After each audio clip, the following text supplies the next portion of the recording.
Primera de Corintios capítulo 5, el verso 6 y el verso 7. Cuando lo tengan me dicen, listo, ya, amén, como quiera, como se sienta, aleluya, gloria a Dios, maranata, como se sienta mejor. ¿Estamos listos? ¿Siempre listos? Y dice de esta manera, en el nombre del Padre, del Hijo y del Espíritu Santo, dice, no es buena vuestra jactancia. ¿No sabéis que un poco de levadura leuda toda la masa?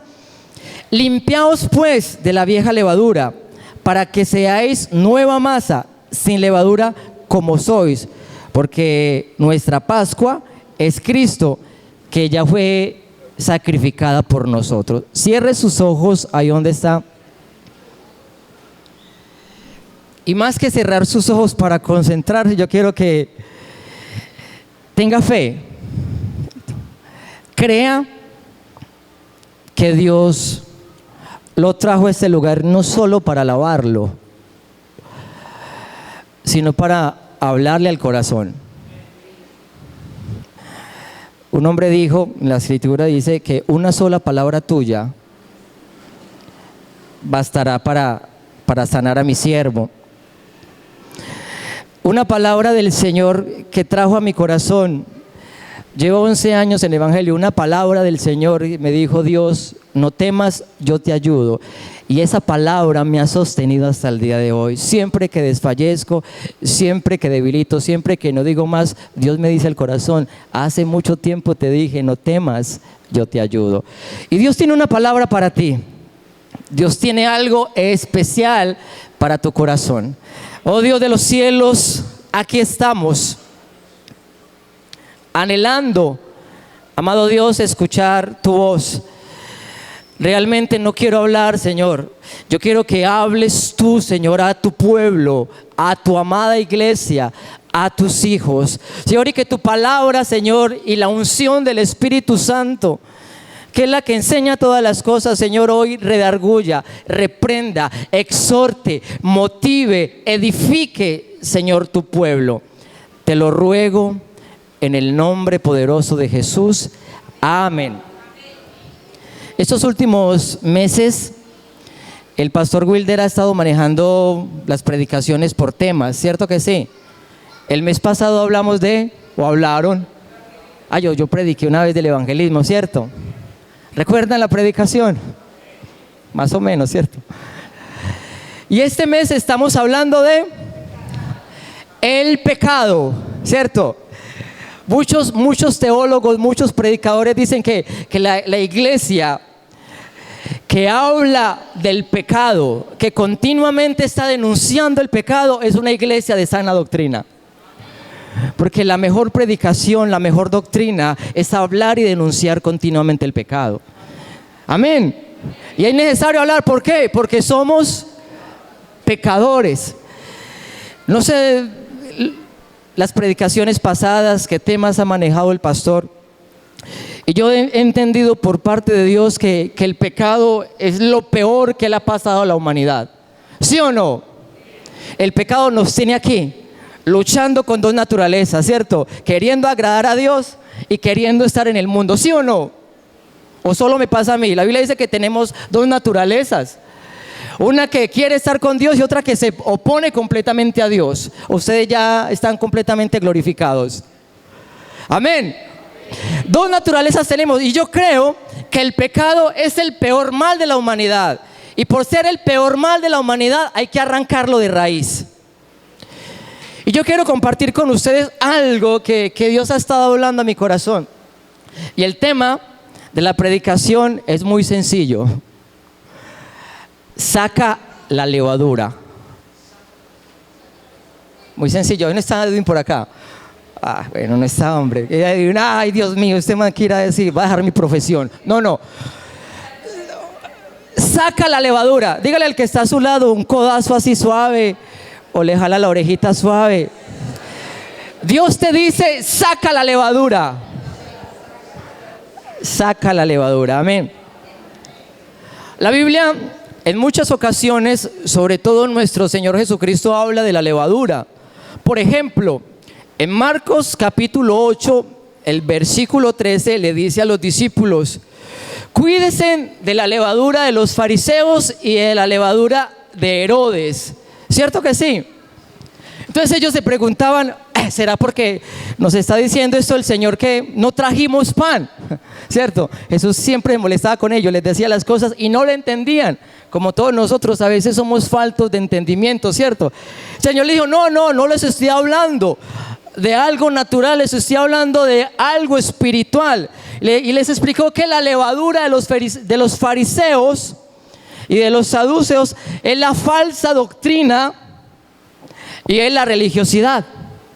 Y que la levadura de Herodes, no sé si conocen la historia de Herodes.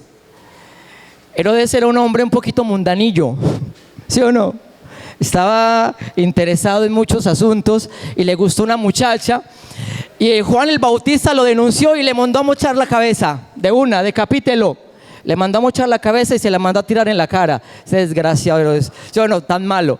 La mundanalidad, la levadura de Herodes habla de la mundanalidad. Hay otro texto que habla acerca en Gálatas capítulo 5 versículo 9, que dice: un poco de levadura leuda toda la masa. Y la carta de Gálatas está denunciando algo específico, y eso que está denunciando la carta de Gálatas es el legalismo. ¿Por qué? Gálatas se estaba convirtiendo en una iglesia legalista, tan legalista que le estaba diciendo a los hombres que se circuncidaran. Eso me enredo diciendo coco. Que se circuncidaran, que se cortaran el prepucio. ¿Está imaginando? Usted llegue aquí a la iglesia y un hermanito le diga: hermano, usted tiene que cortar el prepucio. Y a la antigua, con un cuchillo de piedra. Ay, Dios mío bendito. Ese es el legalismo. Están obligando a cumplir ciertos requerimientos de la ley que ya estaban, ¿cierto? La circuncisión estaba, ¿cierto? Gálatas habla acerca de eso, que algunas cosas de la ley, no todas, porque los 10 mandamientos siguen vigentes, ¿cierto que sí? Entonces estaba denunciando el legalismo. Pero hoy no quiero hablarles ni del legalismo de los fariseos, ni de los saduceos, ni de Herodes, ni de Galacia. Hoy quiero hablarles de la levadura de la iglesia de los Corintios.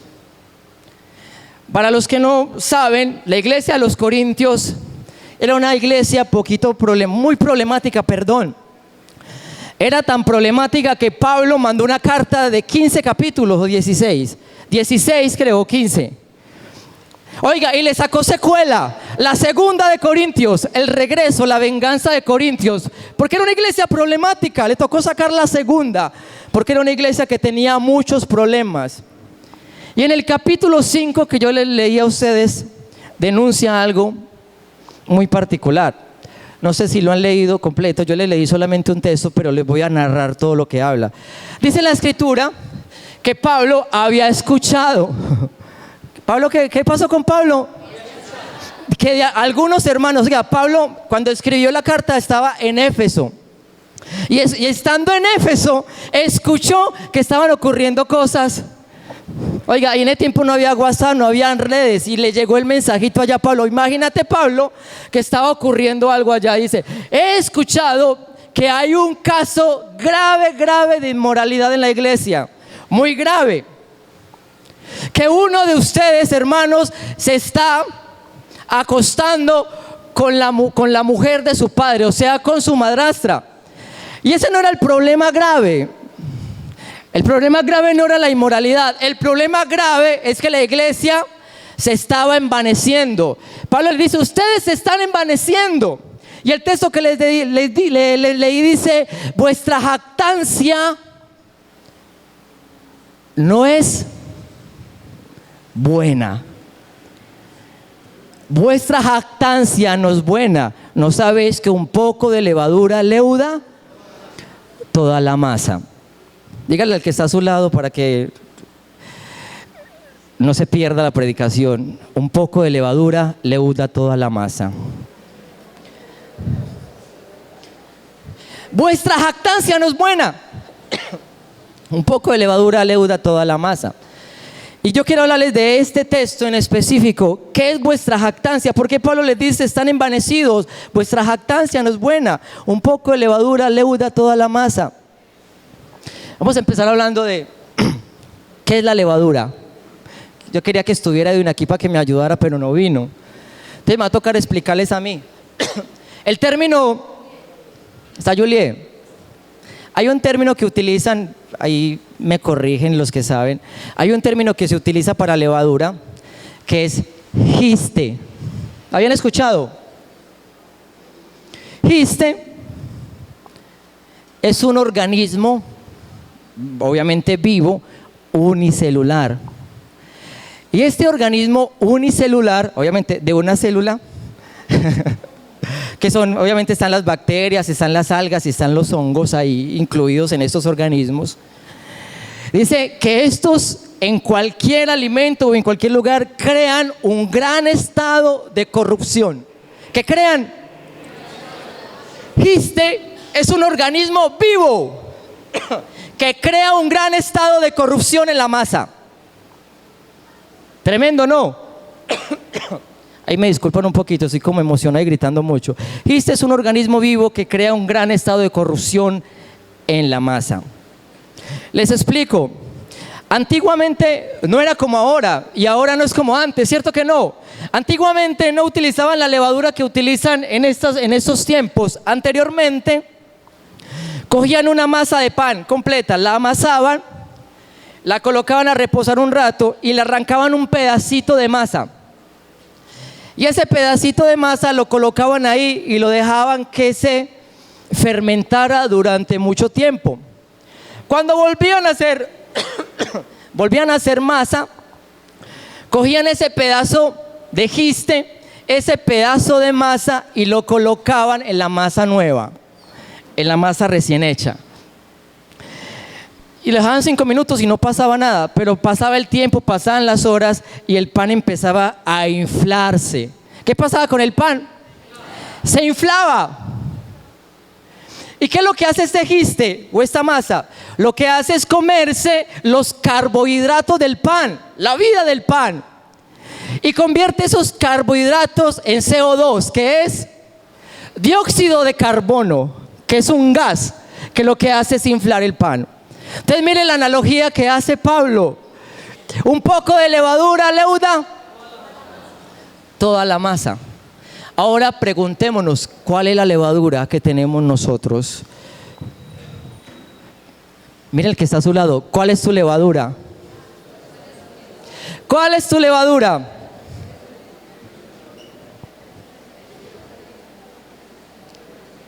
Hay un término también, este término ya es hebreo, y el término hebreo es jamés. ¿Qué es? Levadura, ¿cierto? El hebreo es levadura. Y ese término significa, jamés significa inflado. Escuche bien, jamés significa inflado, algo soplado, algo que se infla. Yo quiero que usted vaya escuchándome y ahorita vamos conectando todo lo que le estoy diciendo. Algo inflado, algo que se sopla, eso significa hamex. Algo que se infla y algo que se sopla. Muy bien, tenemos ese término ahí grabadito. ¿Algo que qué? Algo que se infla y algo que se sopla. Muy bien. Hay una teoría, escúcheme bien, es una teoría, ¿cierto? Una teoría es algo que no está completamente comprobado, ¿cierto? Porque hay un gran dilema en toda la humanidad y una gran pregunta existencial en las personas. ¿Cuál es? ¿Dónde se originó el mal? ¿Sí o no que sí? ¿Usted no se ha preguntado eso? Es más, se le han preguntado, venga, si Dios es bueno, ¿por qué existe el mal? Si Dios es el creador de todas las cosas, ¿por qué existe el mal? ¿Usted no se ha preguntado eso? ¿O no le han preguntado eso los que dicen ser ateos, los que dicen ser agnósticos? Bueno, ¿y por qué el mal? ¿Por qué existe el mal? Y nosotros a veces hemos tratado de explicar de muchas maneras, por qué el mal y el porqué de las cosas, ¿cierto? Y le echamos la culpa a Satanás, le echamos la culpa a muchas cosas. Pero hay una teoría, escúcheme bien, una teoría que se llama la teoría del Zipsun. ¿Cómo se llama? Y la teoría del Zipsun plantea esto. Bueno, Dios es luz, ¿sí o no? Y Dios lo llena todo, ¿estamos de acuerdo? Entonces, razonando, si Dios es luz y Dios llena todo,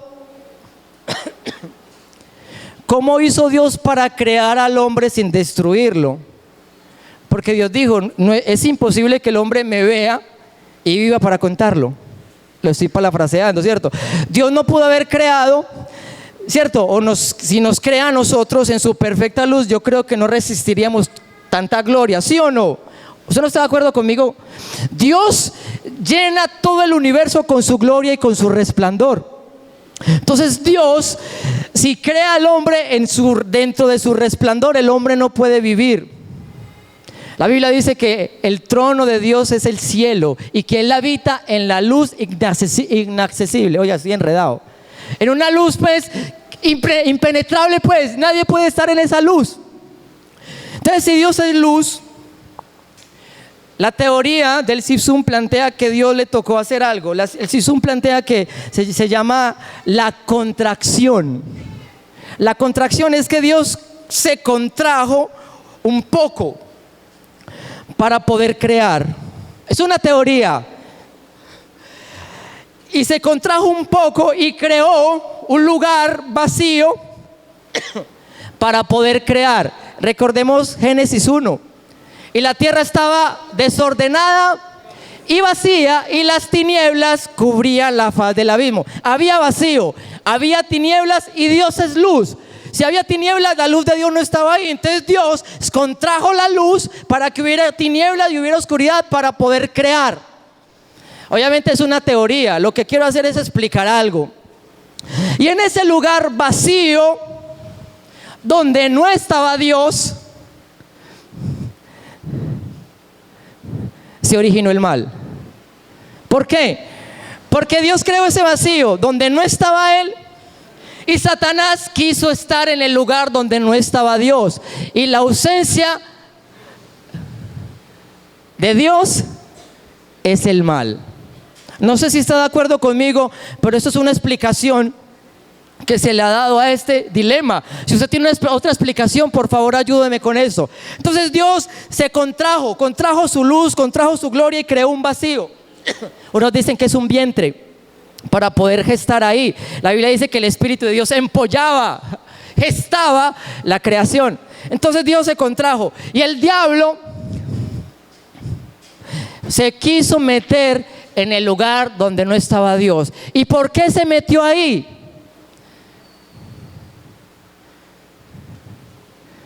Porque no quería hacer la voluntad de Dios, sino hacer su propia voluntad.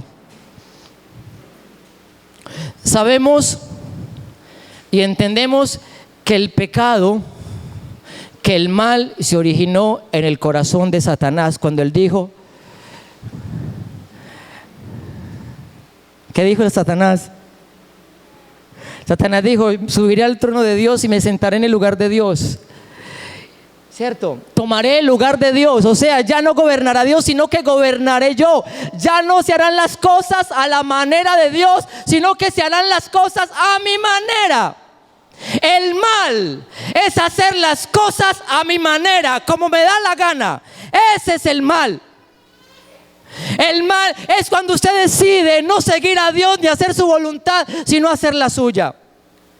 Cuando Adán pecó, Adán le dijo a Dios, Dios, no se haga tu voluntad sino la mía. Por eso Cristo vino y murió en la cruz y le dijo, Señor, no se haga como yo quiero, sino como tú quieras. Porque él entendía que si le decía, Señor, yo voy a hacer esto que me parece, Jesús entraba en el terreno del mal, haciendo las cosas a su manera. Ese es el origen del mal, cuando tú empiezas a vivir tu parecer,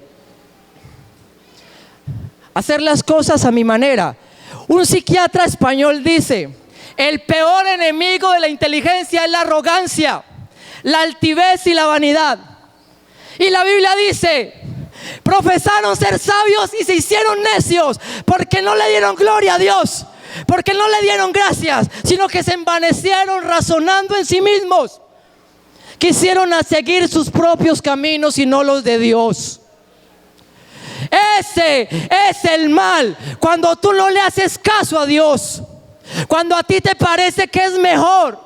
A mí me parece que ese muchacho me hace bien, a mí me parece esto, a mí me parece lo otro. Déjame decirte que estás entrando en terreno peligroso, el terreno del mal. Amén. ¿Estamos de acuerdo? Démosle gloria al Señor, denle un fuerte aplauso a Dios. Me gusta cuando Dios me confronta. Me agrada cuando Dios me dice, sacúdete, saca la levadura de tu casa. Proverbios 8:13 dice, el temor del Señor es apartarse del mal. ¿Sí o no? Pero el orgullo y la arrogancia y el mal camino Él aborrece. Mire que tiene relación. Cuando tú te apartas del mal, dejas de hacer tu voluntad y te acercas a Dios. Ese es el temor del Señor. Pero cuando tú te apartas de Dios por causa de la arrogancia, ese es el camino del mal. La Biblia nos está diciendo hoy, no hagas o no sigas tus propios caminos. Amén. El orgullo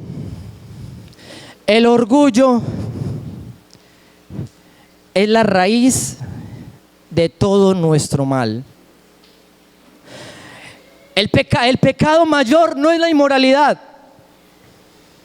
El mayor pecado no es la mentira.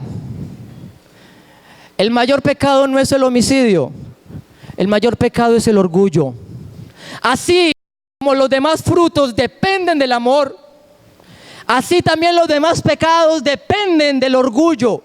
De ahí se radica todo el pecado, del orgullo. Y el orgullo, déjeme decirle, hermano, está en todos nosotros. Levante la mano el que no sea orgulloso. Todos somos orgullosos. Tengo que levantar la mano y los dos pies. Somos orgullosos. Es la realidad. Hay orgullo en nuestro corazón. Una persona orgullosa, o nosotros cuando somos orgullosos, nos cuesta reconocer. Cuando a usted le cuesta reconocer, cuando usted le dice, es que estás equivocado, dice, se te sube como algo, pero ¿cómo me dices eso? A mí me parece que está bien hecho. Eso es orgullo. Cuando te cuesta perdonar, cuando no pasas por alto la ofensa, eso es orgullo. Y nos pasa mucho, nos cuesta perdonar, nos cuesta pasar la ofensa. Hay un artículo que dice que el orgullo es causante o es una enfermedad para el hombre. Porque el orgullo hace, dice el artículo, hace infeliz las personas. Porque la persona orgullosa es una persona que se infla, que se quiere colocar por encima de los demás. Y por estar en ese afán de querer sobresalir, se vuelve infeliz. Porque siempre se está comparando, porque siempre quiere ser mejor que los demás, porque siempre quiere estar hablando y haciendo alarde de lo que sabe, pero nunca sabe escuchar, porque los demás también saben y pueden saber más que él. Ese es el orgullo. Y obviamente les digo, ese mal está en todos nosotros. Y Pablo le dice a Corintios, vuestra jactancia no es buena, esta jactancia es mala. Un poco de levadura leuda toda la masa. Yo quiero que nos quede claro, la levadura que Dios quiere que tú saques, la raíz de todo pecado, que Dios quiere que hoy erradiques, que saques de tu casa la levadura, se llama orgullo, porque el orgullo es la raíz de todo pecado. ¿Está de acuerdo conmigo? ¿Sí o no? ¿Está de acuerdo conmigo? Hay que sacar la levadura, hay que sacar el orgullo. Y Pablo en el versículo siguiente les dice al pueblo, límpiense pues de la vieja levadura. Recuerde que Dios está hablando a su corazón y Dios le está diciendo a usted y a mí, límpiense pues de la vieja levadura. Yo quiero que usted reciba esta palabra. Dios te está diciendo, límpiate de esa vieja levadura. El orgullo es una vieja levadura. Es un organismo unicelular que corrompe. Es un organismo unicelular que infla, que daña, que es nocivo. Eso es el orgullo.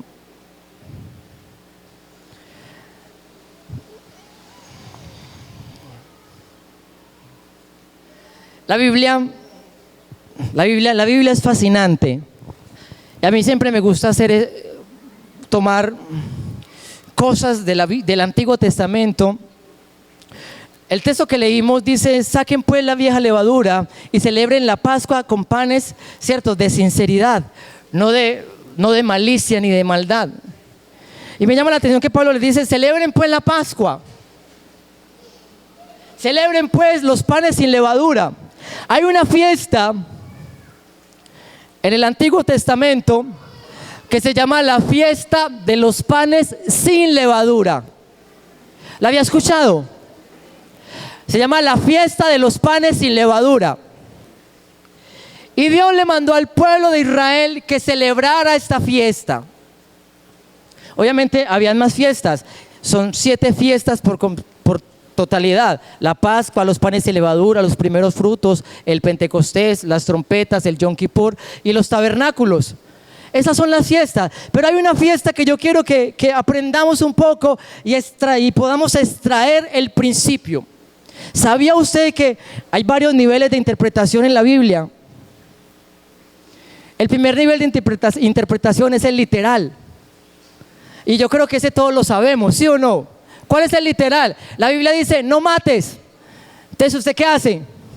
No mata, ¿sí o no? Usted lo interpreta y no mata. No robes. Entonces usted no roba, ¿cierto? No murmure. Entonces usted no murmura, ¿cierto? No hable mal de su hermano. Entonces, como es literal, no hablamos mal del hermano, ¿cierto que no? Ese es el literal. Y ese es el nivel más básico. Cuando usted lee la Biblia y la Biblia te dice no hagas, ese es el nivel literal. Está el otro nivel, que es el nivel de interpretación personal. Cuando usted toma algo de la Biblia y lo interpreta para usted. Por ejemplo, Dios le dijo a Abraham: sacrifica a Isaac. Obviamente usted no va a coger su hijo y lo va a desollar. No, usted va a decir: ¿qué tengo que sacrificar? Mi trabajo, mi familia. Dirás que no. ¿Qué tengo que sacrificar? Tengo que sacrificar esta amistad que me está haciendo daño. Entonces usted lo toma y lo aplica para su vida. Es una interpretación literal en ese tiempo. Abraham lo hizo así. Pero Dios le está hablando a usted que usted tiene algo que tiene que hacer morir. Esa es la interpretación personal. Esa es la otra interpretación, que es las parábolas, donde usted extrae un principio universal. Y la última interpretación es cuando usted toma la Biblia y usted la lee y no entiende, pero usted dice: aquí debe haber algo. Aquí debe haber algo, aquí debe haber un secreto. Recuerda que la otra vez les dije que hay una palabra en la Biblia que es cosas. Y uno dice cosas, pues cosas es cualquier cosa, ¿sí o no? Pero la palabra original en el hebreo es devarim. Y devarim significa palabra profética. Entonces, cuando Dios le dice: detrás de todas estas cosas, o sea, detrás de todo esto hay una palabra profética, hay una revelación, hay algo escondido y usted es el encargado de descubrirlo. Y en esta fiesta de panes sin levadura hay algo para descubrir, para usted y para mí. Obviamente la Pascua fue algo literal. Ellos celebraban la Pascua. Y la Pascua se cumplió en Cristo Jesús. Cristo es nuestra, porque fue el Cordero sacrificado. Pero la Pascua también tiene que cumplirse en usted. La Pascua representa libertad al pecado. O sea, usted ya es libre del pecado, ¿sí o no? Se llama santificación inicial, cuando Dios te perdona y te introduce al reino de la luz y te arranca del reino de las tinieblas. Tú, cuando creíste en Cristo Jesús, Dios hizo una Pascua contigo. Dios te sacó de las garras del diablo y te introdujo en los brazos de Cristo Jesús. Ahora, lo siguiente que tú haces después de recibir la Pascua espiritual es celebrar los panes sin levadura. Y los panes sin levadura, obviamente, es sacar la levadura de tu casa. Recuerde que estamos hablando de sacar la levadura, ¿sí o no? Y esta fiesta es curiosa. Esta fiesta dura 7 días. ¿Cuánto dura la fiesta? ¿Y qué hacían los judíos o qué hacían en estas fiestas? Ellos, antes de celebrar la fiesta, la mamá y los demás muchachos cogían todo lo que tenía que ver con levadura, todos los hongos, todas esas cosas, todos esos quistes, y limpiaban la casa, la barrían, la sacudían, y la casa tenía que quedar sin un granito, sin nada de levadura. Y después de limpiar completamente la casa, dejarla sin nada de levadura, durante 7 días tenían que comer pan sin levadura. Oiga, y el pan sin levadura, el pan que ellos comían, era llamado el matzá. El matzá. Oiga, y el matzá también se le conoce como pan de amargura, o pan de quebrantamiento, o pan de humildad. ¿Cómo se le conoce al matzá? Pan de quebrantamiento, pan de amargura y pan de humildad. Curioso, ¿no? Dios te dice: saca la levadura y comen pan sin levadura. Come matzá, come pan que quebranta, come pan que te humilla, come pan que crea amargura. Yo no sé, pero a veces dejar cosas crea amargura. No sé si usted me entiende esa parte. Y Dios le dijo al pueblo: celebren la fiesta durante 7 días. Recuerde que el número 7 representa completo, representa perfección. O sea, usted tiene que sacar la levadura hasta que usted sea perfecto. Usted no puede parar de lavar, de barrer, de limpiar su casa hasta que sea perfecto. El problema es que uno para. Uno llega en 2 o 3 años y ya soy el querubín protector. ¿Sí o no? Usted ya pasan 3 años, ya está en el altar y usted dice: ya no más, estoy listo, Dios me respalda, Dios me revela, ya no más. Mentira, hasta que te mueras tienes que limpiar tu casa de la levadura, que es el cochino orgullo. Es el cochino orgullo. Satanás estaba en completa santidad, Adán estaba en completa santidad y se llenó de orgullo y fueron sacados de la gloria de Dios. Si te dejas llenar de orgullo, sales de la gloria de Dios, te sacan, sales como pepa de guama.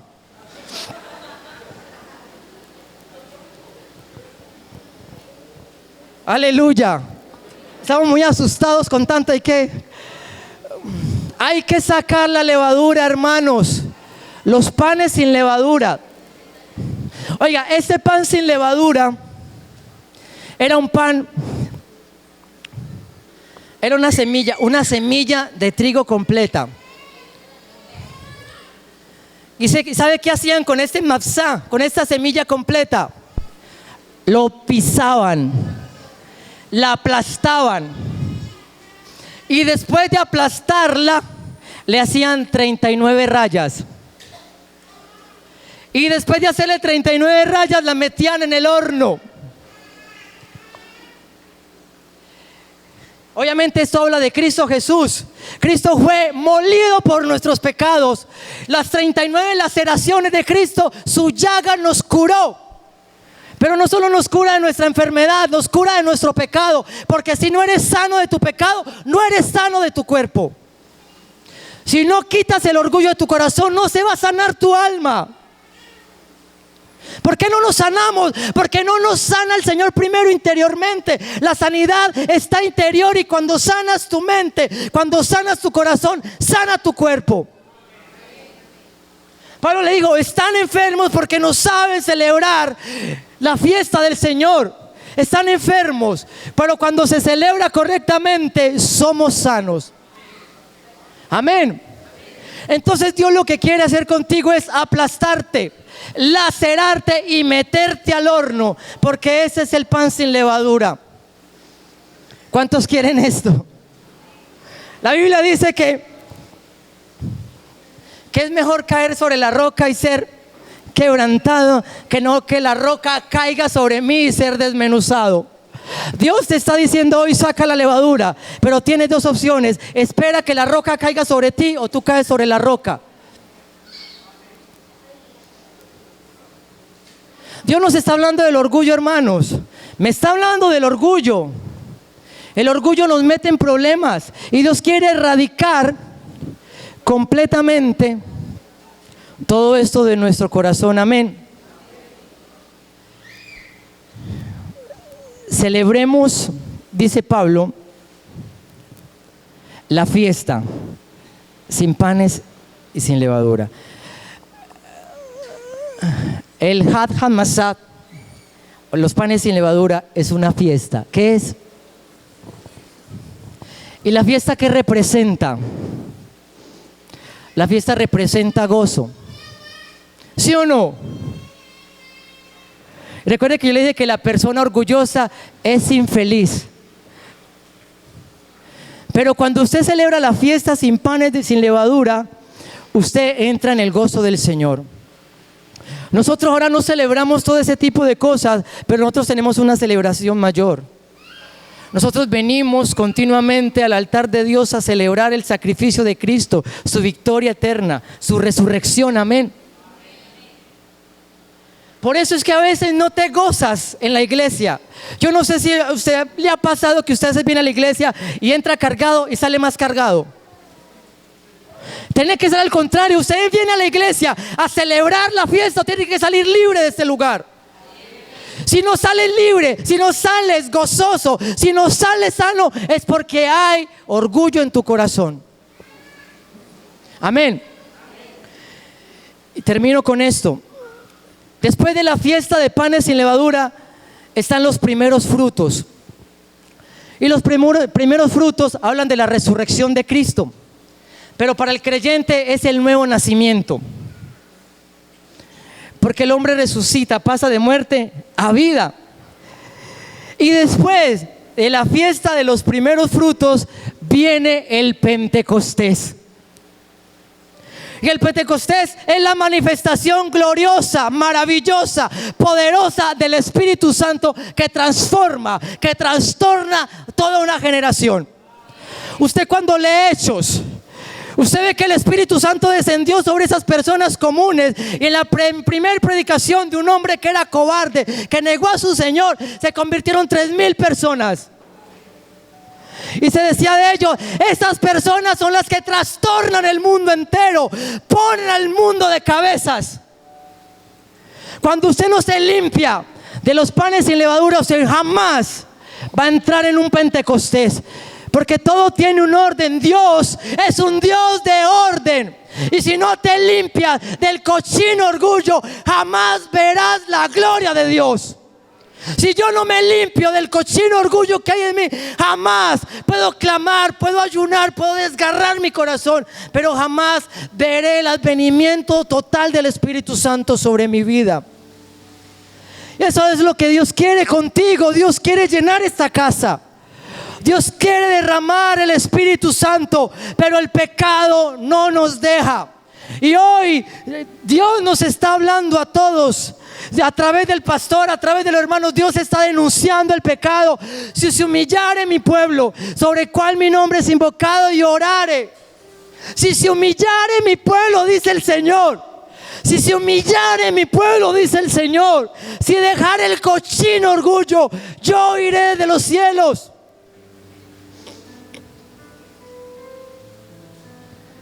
La Biblia dice que el orgullo es defender mi propio criterio. Y bíblicamente hablando, cuando tú defiendes tu propio criterio, lo que haces es levantar un muro.